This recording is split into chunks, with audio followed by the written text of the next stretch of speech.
For pretty much as long as I can remember, gaming has been ruled by AAA studios, and it has been this way pretty much since video games have existed. However, in recent years, the indie platform has been becoming exponentially more popular as home computers become more and more common, as well as platforms like Steam, where anyone can post a game of their very own, exist, so long as you have $100 to spare, that is.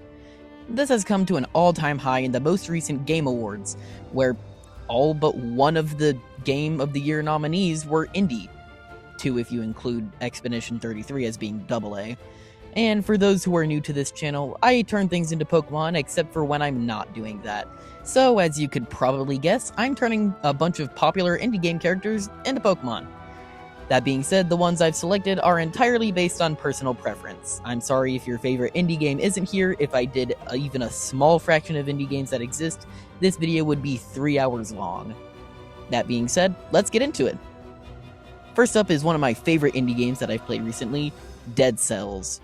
A little bit of lore drop about me, I love roguelikes. I feel like they're the most replayable genre of game, even more so than sandbox games, because anytime I try to play those, I just get intimidated by how much you can do.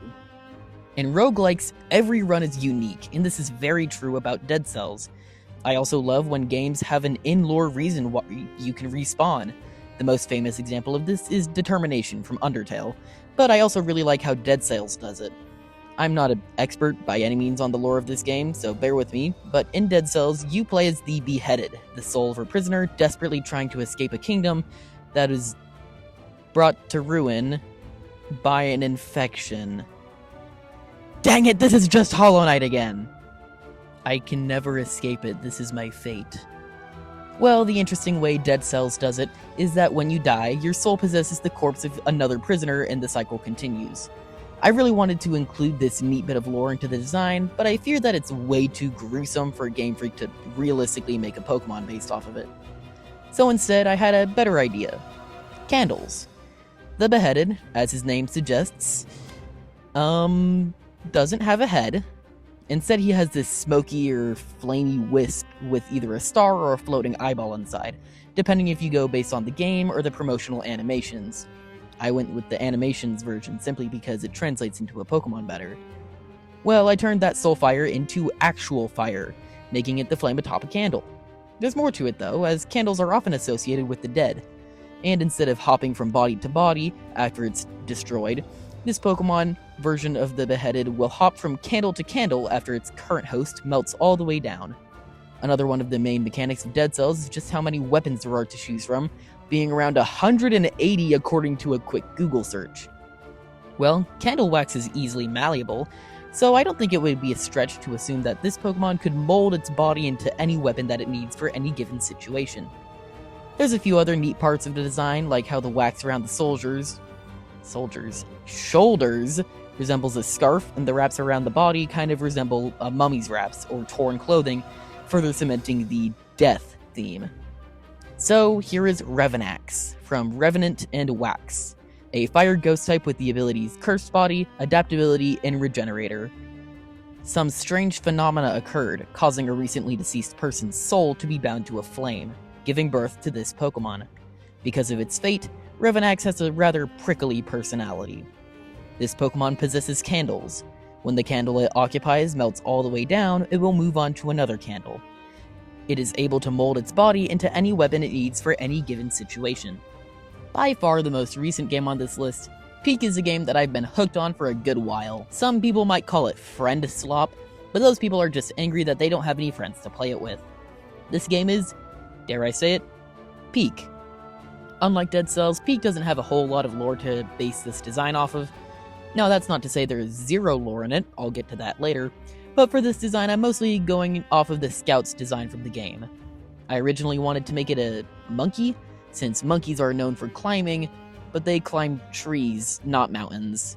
Then I thought, well, if we want an animal that climbs mountains, I could go for a mountain goat. And while that could be interesting, I thought that the Scout's personality, if you can call it that, isn't quite that of a mountain goat.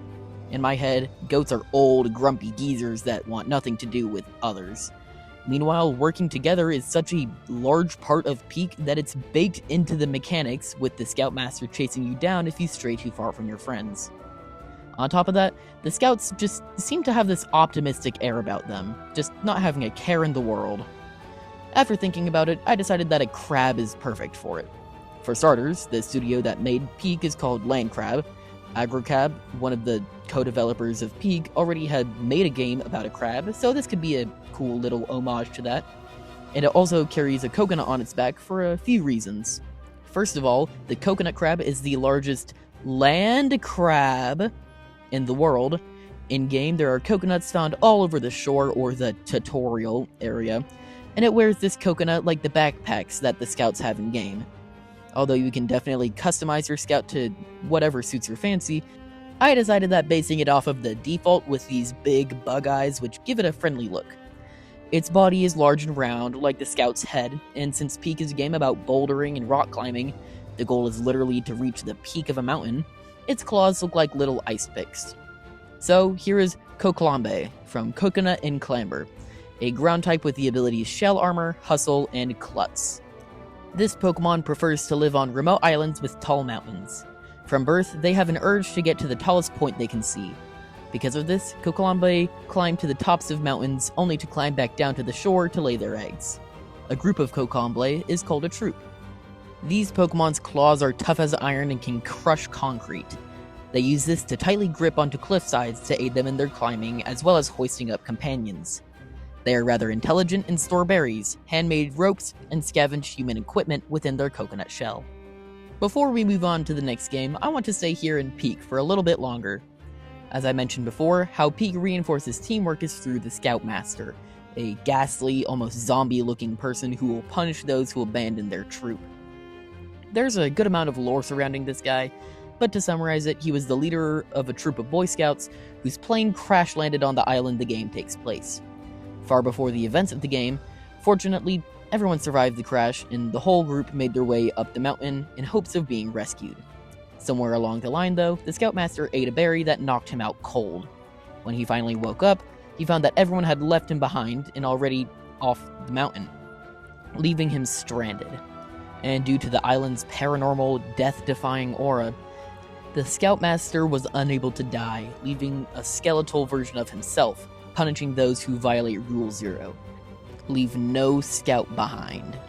As for the Pokemon, I definitely wanted this to be a ghost type. It just makes sense considering his lore, and as I mentioned before, the island the game takes place on has a whole lot of supernatural occurrences. The Scout statues, Scout effigies that can bring the dead back to life, the Book of Bones that turns the reader into a living skeleton, the Golden Idol that makes the holder immortal, and probably a few others that I'm forgetting. So the Scoutmaster is going to have the ground typing as the first stage, as well as the new ghost typing. And to add on to the grab inspiration, I'm changing it from a coconut crab to the Japanese spider crab. First of all, its size is impressive, being by far the largest crab with the wingspan of around 12 feet, or 3.7 meters for all the non-Americans, which makes sense since the Scoutmaster is massive. Also, interesting juxtaposition with an exclusively land crab to an exclusively aquatic crab. And since it can only be found on land, that could be another reason why it's, dead. Also, the spider crab's long and lanky arms also heavily reminded me of the Scoutmaster's own skinny build. And as a final touch, I gave him a whole lot of patterns that resemble the uniform that he wears in-game. I will admit, it looks a little creepy or scary to be a real Pokemon, but I didn't really feel like giving it a redesign. I've already procrastinated this video enough. So when you have a whole team of Pokemon level up from one battle, except for a sleeping or fainted Coclambe, it will evolve into Crustacein, from Crustacein and Sin, a ground ghost type with the abilities Anger Shell, Hustle, and Insomnia. Crustacein has a crippling fear of being left out, and as of evolving, it fears that it has come true. They manifest this fear into a ghostly energy that makes all those who touch it feel a menagerie of negative emotions. Crustacein punishes those who betray others. They usually move sluggishly, but will move with extreme haste when punishing those who upset it, or when pursuing prey, which mostly consists of cloth. The next Pokemon I made for this video is based on Chris from Deltarune. Now, before I actually get too far into it, I have to come clean. I actually haven't finished Deltarune yet.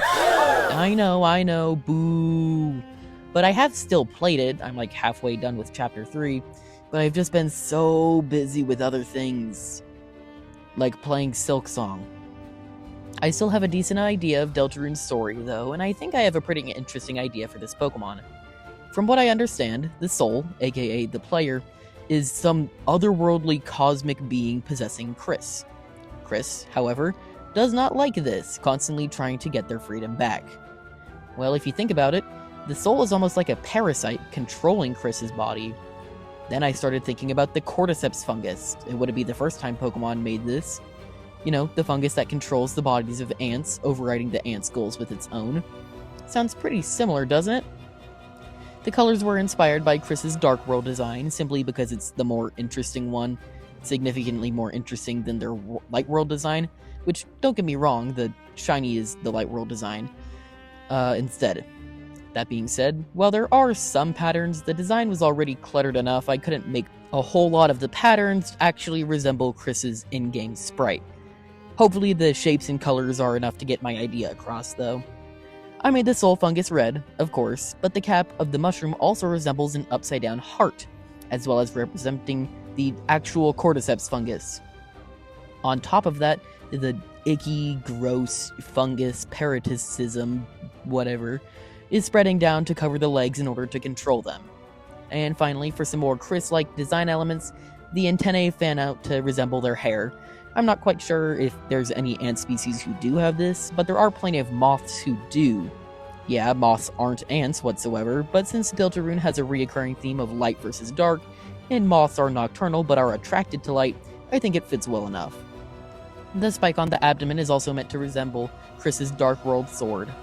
So here is Dreant. From Dreary, referencing Chris's relationship, if you can call it that, with the player, Dreamer, Chris's last name, and Ant, a dark and bug type with the abilities Defiant, Insomnia, and Effect Spore. Dreamant's movements are not its own. Instead, it is being controlled by the fungus sprouting from its back. This fungus is sentient, and while it's resting, Dreant finally, briefly, regains its freedom. The spike on its abdomen prevents sneak attacks. This poor creature is in constant discomfort from being controlled by the mushrooms sprouting from its back. Dreant's eyesight is poor, so it chooses to live in only deep, dark caverns far underground. It has been known to actively dislike its trainer. And finally, of course, it's the Knight from Hollow Knight. I know, I've already made 3 videos all about turning Hollow Knight and Silksong characters into Pokemon, and somehow, in all of those, I've never actually drawn the protagonist of Hollow Knight, the Knight.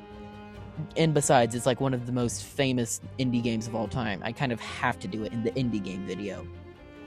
At first, I wanted to make the Knight a bug type, but I feel like I either have to make it a dark or a ghost type because of their lore, and I can't have 2 bug dark types in the same video.